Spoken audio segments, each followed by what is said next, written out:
ती एक शापित स्त्री भाग दुसरा. सुबोधच्या आत्याची तेरवी झाली.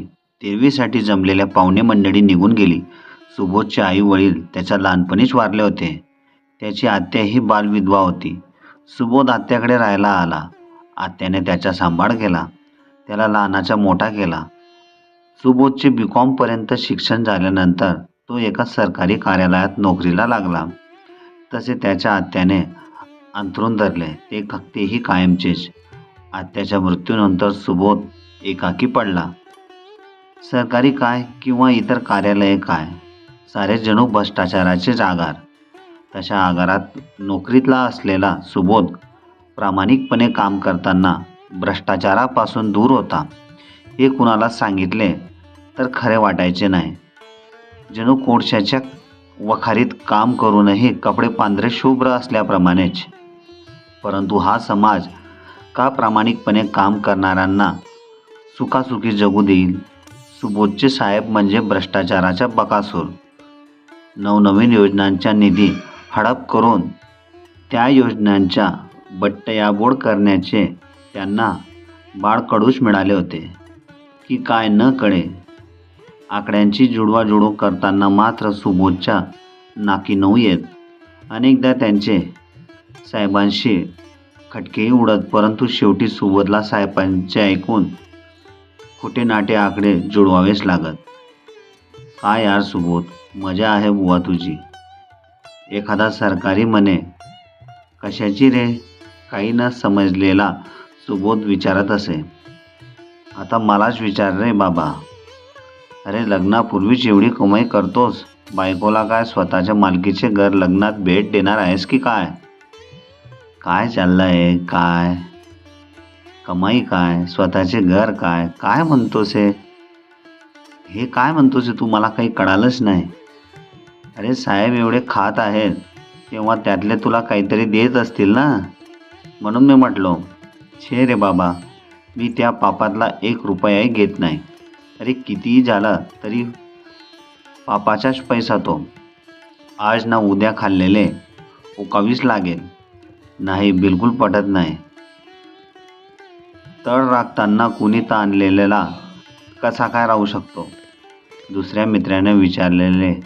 अरे बाबा, तो समाजाचा पैसा आहे. समाजाचा विकास करण्याऐवजी आपण आपलाच विकास करू लागलो तर त्यांच्या तडतडात लागल्याशिवाय राहील काय? असा पैसा खाण्यापेक्षा उपाशी राहणे मी पसंत करेन, सुबोध असे म्हणाला.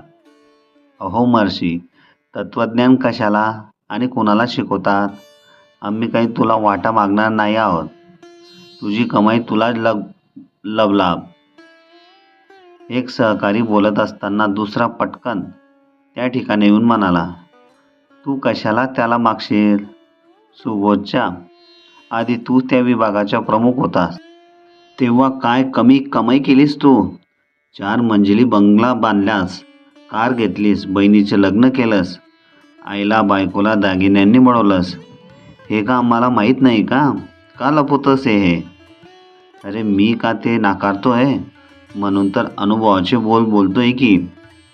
सुबोधने किती कमाई केली असेल ते माझं सांगतो. मी टाकलेल्या आकड्यांच्या जाळ्यात कितीही हुशार चाणाक्ष अधिकारी असला ना तरी तो अडकायचाच.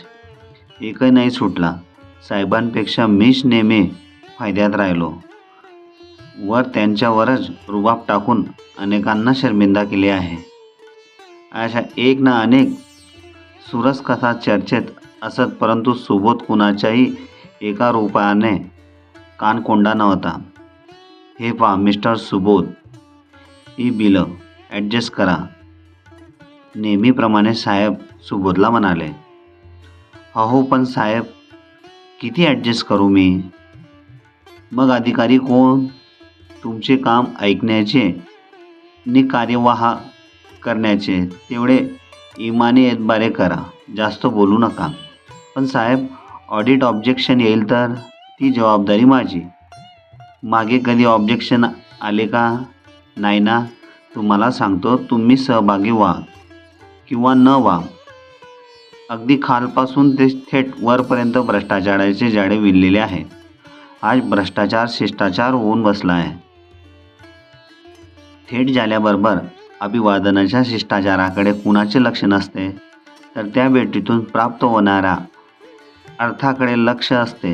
ज्या बदला थोडे प्रवाहात या प्रवाहात त्या पावत्या घेऊन बाहेर पडणाऱ्या सुबोधच्या कानावर साहेबांचा आवाज आला. मोठा आलाय प्रामाणिक, मला तत्त्वज्ञान शिकवतोय, मूर्ख कुठला. सुबोधच्या कार्यालयातील सहकारी निलेश मात्र त्याला समजून घ्यायचा, त्याला प्रोत्साहन द्यायचा. निलेश आणि सुबोध दोघंही पंचविशीले. 3 महिन्यांपूर्वीच निलेशचे लग्न झाले होते. गावाकडे मोठे कुटुंब असल्यामुळे त्याची पत्नी गावीच असे. पत्नी अशिक्षित असल्यामुळे तिला नोकरीच्या गावी आणण्यासाठी निलेशचे मन होत नव्हते. तो एकटाच नोकरीच्या गावी राहत होता. आत्याच्या मृत्यूनंतर सुबोधही एकटाच होता. त्यामुळे दोघांची मैत्री जमली. सहज एकत्र येत असलेले ते दोघे नंतर एकमेकांचे जीवाभावाचे मित्र झाले. कार्यालयीन वेळेनंतर दोघे बराच वेळ एकत्र असायचे. अधूनमधून एकमेकांच्या खोलीवर जायचे. सुबोधच्या नोकरीचे गाव तालुक्याचे ठिकाण असले तरीही बरेच मागासलेले होते. इतके की गावात रस्ते, नाल्या, विद्युत अशा सोयीही नव्हत्या. नवख्या माणसाला एक वेळचे जेवण मिळेल असे चांगले हॉटेलही नव्हते. गावातील स्त्रियांची पावले सणासुदीला रस्त्यावर येत असत. तशा गावात सुहासिनी नामक एका कन्येचे आगमन झाले. ते नोकरीनिमित्ताने आणि तेही सुबोधच्या कार्यालयात. ज्या गावात स्त्रीचे दर्शन दुरापास्त होत त्या गावाच्या महामार्गावर तिची कोमल पावलं चालू लागली. तशी ती त्या गावात औत्सुक्याच्या विषयी झाली. आबालवृद्धांमध्ये तिच्या चर्चा रंगू लागल्या. तिच्या जाण्या येण्याच्या ठराविक वेळी अनेकांच्या नजरा रस्त्यावर आणि पर्यायाने सुहासिनीकडे लागल्या असायच्या.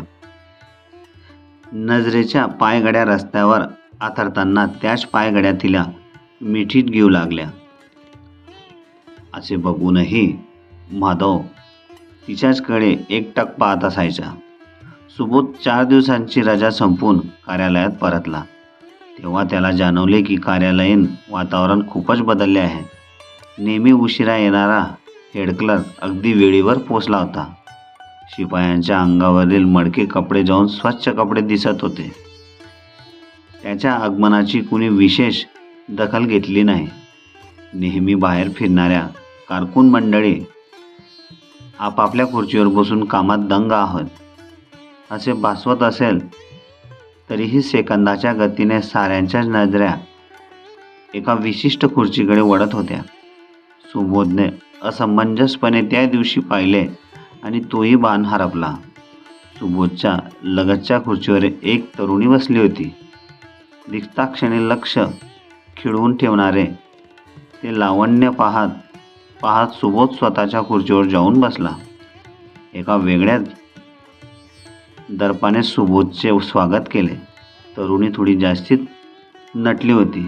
तिने वापरलेल्या सौंदर्य प्रसाधनांचा वास सुबोधच्या शरीरात वेगळी स्फूर्ती निर्माण करीत होता. ती तरुणी तिच्या कामामध्ये दंग होती. आजूबाजूला काय चालले याचीही जाणीव तिला काही घेणे देणे नव्हते. काही वेळानंतर दोघांचे नजरानजर झाली आणि तिने हलके स्मित केले. उत्तरादाखल सुबोधलाही चेहरा हसावा करावा लागला. नेहमी एकमेकांभोवती कोंडाळ करून त्याच विषयांचे रवंथ करणारी मंडळी आपापल्या कामात व्यस्त होती. निदान तसे दाखवित होती. सुबोधनेही काम सुरू केले आणि तो त्याच्या कामात मग्न असताना कानामध्ये एक सुमधुर आवाज शिरला. Excuse me. तसे सुबोधने आवाजाच्या दिशेने पाहिले आणि तो म्हणाला, हा बोला, काय हवं? यस, मी सुबोध आणि मी सुहासिनी परवाच्या दिवशी हजर झाले आहे. आणि तुम्ही? मी रजेवर होतो. यापूर्वी कोणत्या गावी होता? सुबोधने विचारले. नाही, मी पहिल्यांदा इथेच हजर झाली आहे. आधी कुठेच नव्हते. मला मदत कराल का? मी हे पूर्ण केलं आहे पण थोडे चुकल्यासारखं वाटतंय. काही नाही, बघूया आपण. असे म्हणत सुबोधने तिने केलेले काम तपासले आणि एक छोटी चूक दुरुस्त करून दिली. तितक्यात त्याचे लक्ष आजूबाजूला गेले. सारे कार्यालय त्याच्याकडेच बघत असल्याचे त्याला जाणवले. नेहमीप्रमाणे मध्यंतर होताच सारे जण हॉटेलमध्ये जमले. त्यावेळी तीच चर्चा रंगली जी 2 दिवसांपासून रंगत असली तरी प्रत्येक वेळी नवीन वाटायची, हवीशी वाटायची. सुहासिनीप्रमाणे तिच्या चर्चेचीही गोडीही अवीट अशीच होती. काय पण सौंदर्य आहे या तिचे, नजर हटतच नाही ना.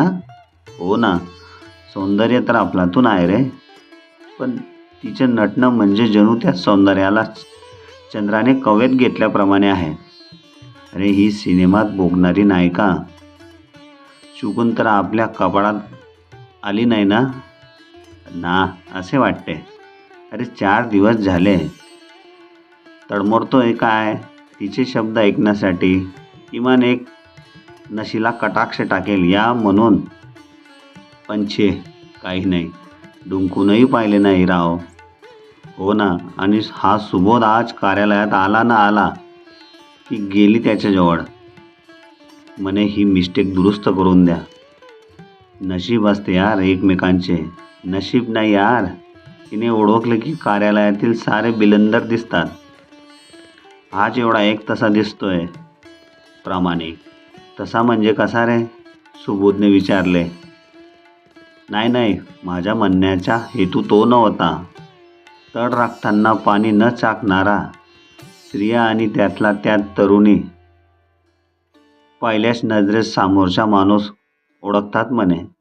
नजरेतल्या भावनेवरून त्या व्यक्तीच्या मनात काय शिजतंय तेही त्या ओळखतात. त्याचमुळे सोबत मैत्रीकडने त्याला सुरक्षित वाटले असणार. ये तुला काय म्हणायचे वे, सुबोधने पुन्हा विचारले त्याला. ते तू ओळखलंस ना, मग झाले तर. प्रथम कामानिमित्त एकत्र येणारे सुबोध सुहासिनी नंतर एकत्र येण्यासाठी काम आणि निमित्त शोधू लागले. कुठलंही साधं कारण शोधून ते एकमेकांच्या जवळ येऊ लागले. त्या सहवासात नंतर सहजता आल्यावर ते विनाकारण एकत्र येऊ लागले. विविध विषयांवर त्यांच्या चर्चा रंगू लागल्या. सहकाऱ्यांना मात्र फुकटात वादविवाद स्पर्धेचा आनंद मिळू लागला. सुहासिनीच्या आगमनामुळे सुबोध आणि निलेशच्या मैत्रीचा दुरावा निर्माण झाला.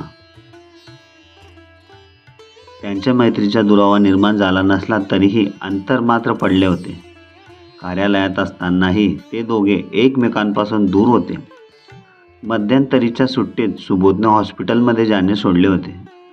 सुहासिनीच्या खुर्चीला खुर्ची लावून दोघे गप्पा मारताना जेवण करीत असत. इतरांपरे विवाहित असूनही निलेशच्या मनात सुहासिनीबाबत नकळत प्रेम निर्माण झाले होते. त्याचे सारखे लक्ष सुहासिनीकडे लागलेले असे. सुहासिनी किंवा सुबोधचे लक्ष जाताच तो आजूबाजूला बघायचा. सुहासिनी एक उमलंत सौंदर्य, गोरोपान रंग, मोठमोठल्ले बदामी डोळे, बोलताना होणारी डोळ्यांची हालचाल म्हणजे तरुणांच्या भाषेत कलेजा खल्लास. सुंदर लांब नाक, त्याखाली बारीक पातळ ओठ, ओठांच्या वरील बाजूस मनमोहक तीळ, हसताना गालावर पडणारी खडी म्हणजे एक वेगळीच अनुभूती. तशा मनमोहक सौंदर्याच्या जाळ्यात सुबोधसारखा सरळ मार्गी तरुण न अडकला तर नवलच. तो तसा सुहासिनीच्या जवळ जाताना पाहून निलेश काय सारेच तडफडायचे, हातावर हात जोडत बसायचे. सुबोध सुहासिनीच्या मैत्रीचे रूपांतर प्रेमात कधी झालं ते त्यांनाही समजले नाही. त्या गावात विशेष स्थळ नसल्यामुळे आणि गाव अतिशय मागासलेले असल्यामुळे त्यांच्या भेटी कार्यालयात आणि घर अशा ठिकाणीच होत असत. कार्यालयात सहकारी आणि घरी सुहासिनीची आई असल्यामुळे विशेष असं बोलणं होत नसे. त्या दिवशी सुहासिनी कार्यालयात नव्हती. आदल्या दिवशी रात्री अचानक ताप आल्यामुळे तिने सुबोध सोबत रजा पाठवली होती. सुवासिनी नसल्यामुळे सुबोधचेही लक्ष कामात लागत नव्हते. नेहमीप्रमाणे त्याचे हात चालत नव्हते. बोटांमध्ये एक प्रकारचे जडत्व शिरले होते. आकडे जुळत नव्हते तर चुकत होते. कंटाळून सुबोधने समोरच्या पंजिका बाजूला सारल्या आणि डोक्यावर दोन्ही हातांची घडी देत जोराच्या आडत देताच किसन नावाचा शिपाई त्याला म्हणाला, "का हो साहेब, मन लागत नाही का? असेच होतो बघा." "म्हणजे कसे रे?" सुबोधने विचारले. "म्हणजे असे की आज बाईसाहेब नाहीत म्हणून तुमचा कारभार सुस्तवलाय.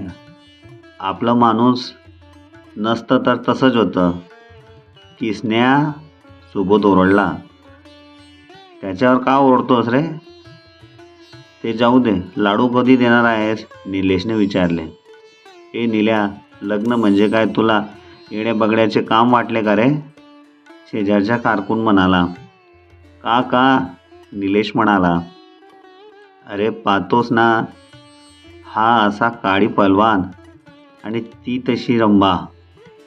तो बोलत असताना बाहेर जीप थांबल्याचा आवाज आला आणि साऱ्यांनी आपापल्या माना रजिस्टरमध्ये खुपसल्या. मांजरीची चाहूल लागताच उंदराने बीड गाठल्याप्रमाणे नवीन आलेले साहेब भलतेच कडक होते. अल्पावधीतच त्यांनी कार्यालयातील सर्वांना सुताप्रमाणे सरळ केले होते. त्यामुळे साहजिकच कार्यालयीन कामांनी वेग घेतला होता. कामांना योग्य दिशा प्राप्त झाली होती. नियमाविरुद्ध वागणाऱ्यांची, भ्रष्टाचार करणाऱ्यांची गय केली जाणार नाही असा कडक सणसणीत इशारा साहेबांनी दिला होता. एकंदरीत ते आल्यानंतर 15 दिवसातील त्यांचे वर्तनही तसेच कडक, प्रामाणिक आणि स्वच्छ होते. साहजिकच जिथे सुबोध आनंदित नव्हता, खुश होता, तिथे इतर सहकाऱ्यांचे धाबे दणाणले होते. त्यांची कुरकुट चालू असे. "सुबोधराव, तुम्हाला साहेबांनी बोलावले आहे." किसनने निरोप देताच सुबोध साहेबांच्या दालनात शिरला. त्याला पाहताच साहेब म्हणाले, "घ्या ही बिले, हिशोबात घ्या आणि पैसे आणून द्या." सुबोध वरती खाली पाहू लागला. काय?" साहेबांच्या त्या वक्तव्यामुळे प्रचंड धक्का बसलेला सुबोध म्हणाला, "असे काय पाहतोय? मी काय सांगितले ना तुला हिशोबात जोड म्हणून? पण मी सुबोध, मलाही घरदार आहे, लेकरबाळे आहेत." साहेब बोलत असताना सुबोध बाहेर पडला. खुर्चीवर बसत त्याने शेजारचे कपाट उघडले. ती बिलं व्यवस्थित ठेवून कपाटातून रक्कम काढली. तो पुन्हा साहेबांच्या दालनात आला. रक्कम साहेबांच्या हातात ठेवली. तशा साहेबांनी काही नोट्या काढल्या आणि सुबोध पुढे धरत म्हणाले, ठेवा हो, मी देतोय ना, मग ठेवा. लग्न व्हायचे आहे ना, पैसे कमवायचे हेच वय आहे." "परंतु साहेब, मला अशा गोष्टी चालत नाही." "अहो घ्या, कोणत्या युगात वावरतात याची कल्पना आहे का तुम्हाला?" साहेब सांगत असताना का कोण जाणे सुबोधने त्या नोटा खिशात टाकल्या आणि तो बाहेर पडाला. बाहेर पडताना त्याच्या मनात विचार आला, भ्रष्टाचाराची कीड संपायची काही लक्षणे दिसत नाहीत. उलट जिथं जावं तिथे भ्रष्टाचार आहे. काय जाणे केव्हा संपेल हा भ्रष्टाचार. बाहेर येताच सुबोध खुर्चीवर बसला. कार्यालयातलं वातावरण नेहमीचेच होते. तो बदलला म्हणून वातावरण असा कोणता फरक पडणार आहे? पण त्याची स्वतःची मनस्थिती वेगळी झाली होती. त्यामुळे त्याला सहकारी कार्यालयाच्या भिंतीवर कपाटे त्यांच्याकडे पाहत असल्याचा त्याला भास झाला. कपाट घामाने डबडबले असल्याचे त्याला जाणवले. छातीची स्पंदने त्यांच्या धिक्कार करीत असल्याचे भासले. खिडकीतून त्याने बाहेर पाहिले. खिडकीतून दिसणाऱ्या त्या आणि मावळतीच्या कवेत जाणाऱ्या सुरवेतेचे तेज कसे निस्तेज वाटत होते. साहेबांचे ते रूप अचानक पुढे आल्याने सुबोधला प्रचंड धक्का बसला होता. एवढा निस्वार्थी माणूस पैशांपुरता स्वार्थी कसा झाला याच्याबद्दल तो विचार करू लागला. काय रे, काय झालं? निलेशने विचारले. काही नाही रे. कपाळावर रुमाल फिरवत सुबोध म्हणाला. साहेब काही म्हणाले का? काय म्हणणार, शेवटी पडसाला पाने तीनच. हे साहेबही मागच्या साहेबांसारखेच ॲडजस्ट द बिल असे म्हणणारे. काय सांगतोयस तू? ते ऐकून निलेशलाही धक्का बसलाच. होय, मलाही तुझ्याप्रमाणेच धक्का बसला. बरं, ते जाऊ दे. निलेश, एक विचारू का रे तुला? हा, विचार ना. असा दुरावा का सुहासिनीबद्दल? म्हणजे तिला कसे विचारू? म्हणजे तू तिला आणखी विचारलेच नाहीस का? नाही रे, शब्दच सापडत नाही. सुब्या, अरे पटकन विचार. बरे नाही तर माझ्यासारखा तिसराच कोणी धाडस करेल आणि तुझ्या प्रवासाची वाट पाहणारी सुहासिनी त्याला होकार देऊन मोकळी होईल. हा, याचा विचार तर मी केलाच नाही. बरं, पाहतो प्रयत्न करून. नाही, सुहासिनी कसे तयार करणार? नाही, सुबोध तसं म्हणाला खरा, परंतु निलेशच्या सांगण्यावरून तो दोलायमान झाला होता.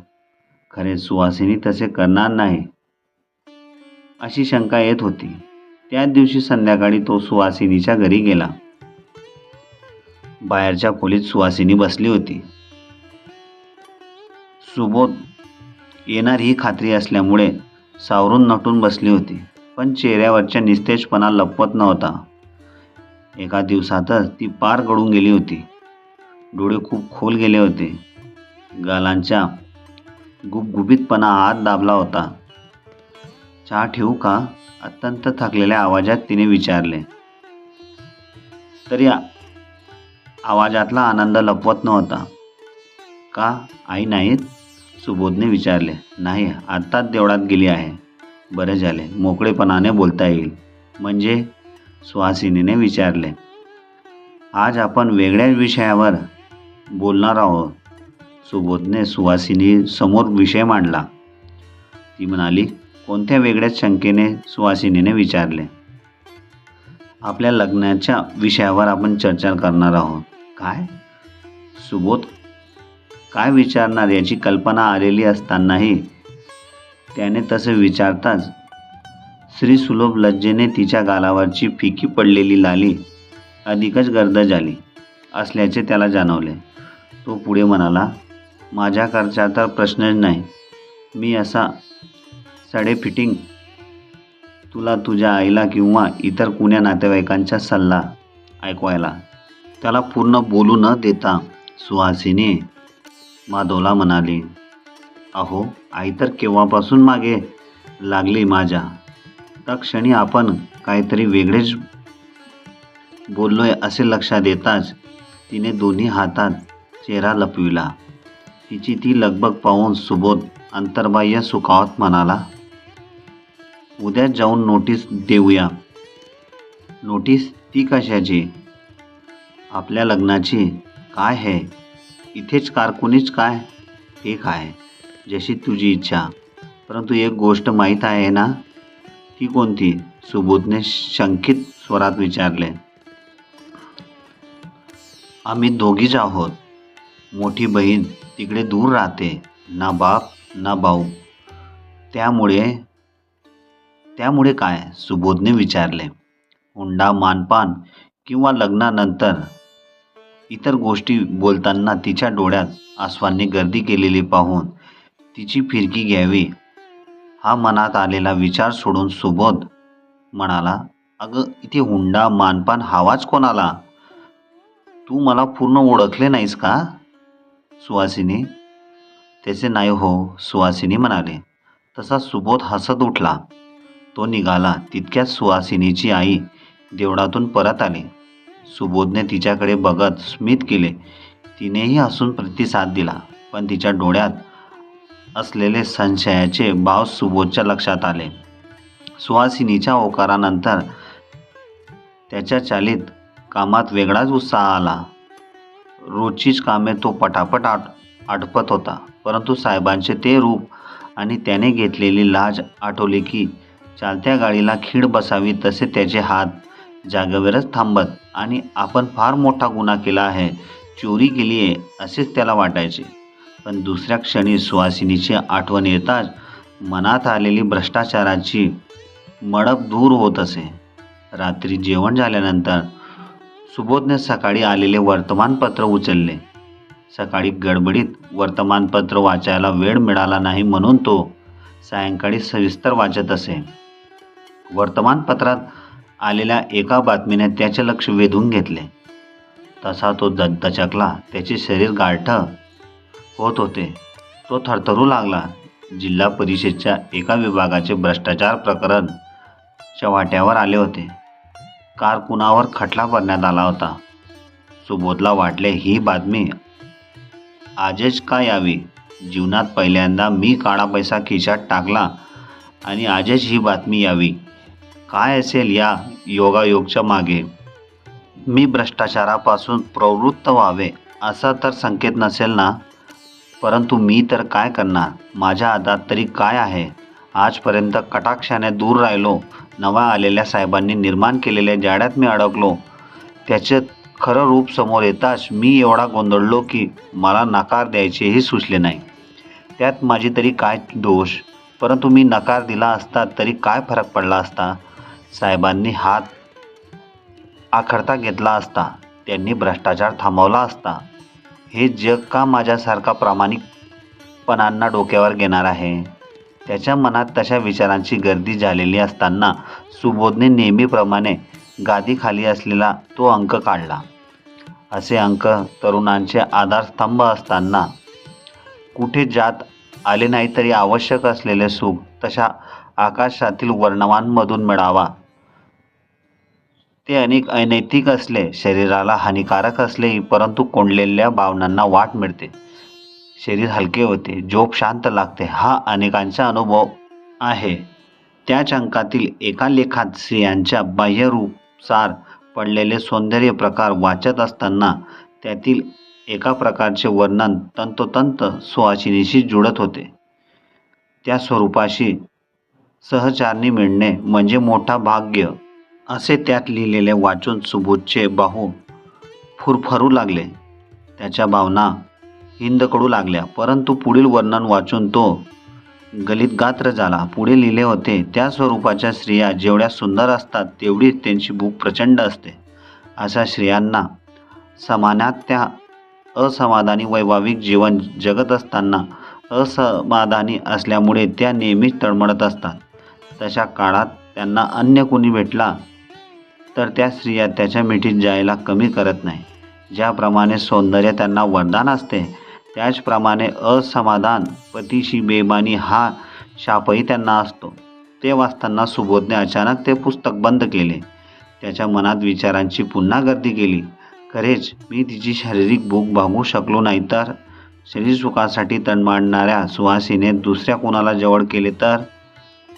पण मी तिला सुखी करू शकणार नाही कशावरून. तिच्या आठवणीने शरीरात वेगळीच संवेदना संचारते. अशा पुस्तकात लिहिलेले सारे खरेच आहे असे नाही म्हणता येणार. या माहितीला कोणताही शास्त्रीय, मानसिकशास्त्रीय व मानसशास्त्रीय किंवा वैदिक आधार नसताना मी कशाला नाही ते विचार मनात आणू. पुस्तकात लिहिलेले वर्णन सुहासिनी प्रमाणे हजारो बायकांना जुळत असले म्हणून काय त्या साऱ्या महिला काय स्वतःचे सुख इतरत्र थोडी शोधतात. सुहा खूप सुंदर आहे. स्वतःच्या सौंदर्याला अजून फुलवण्यासाठी ती प्रसाधने वापरते. याचा अर्थ ती तशा विचारांची आहे असे होऊ शकत नाही. ती सुसंस्कृत आणि सुसंस्कारित आहे. आईसोबत एकटी राहत असताना, कार्यालयात सारे टपून बसलेले असताना तिचा पाय कधीच वाकडा पडला नाही. पाठोपाठ दुसरे मन म्हणाले, अरे हे जरी खरे असले तरी मी तिला संतुष्ट करू शकलो नाही तर. माझे शरीर हे असे काटकुळे आहे. खरेच मी लैंगिकदृष्ट्या सक्षम नाही का. अशा शरीराची माणसे पत्नीला खरोखर तृप्त करू शकत नाही का. माझ्यापेक्षा अशक्त रोड माणसे खूप आहेत म्हणून का ती सारी सक्षम नाहीत असे कसे म्हणता येईल. अशा विचारात सुबोध झोपेच्या अधीन झाला. कथा आवडली असेल तर लाईक, शेअर, सबस्क्राईब नक्की करा. धन्यवाद.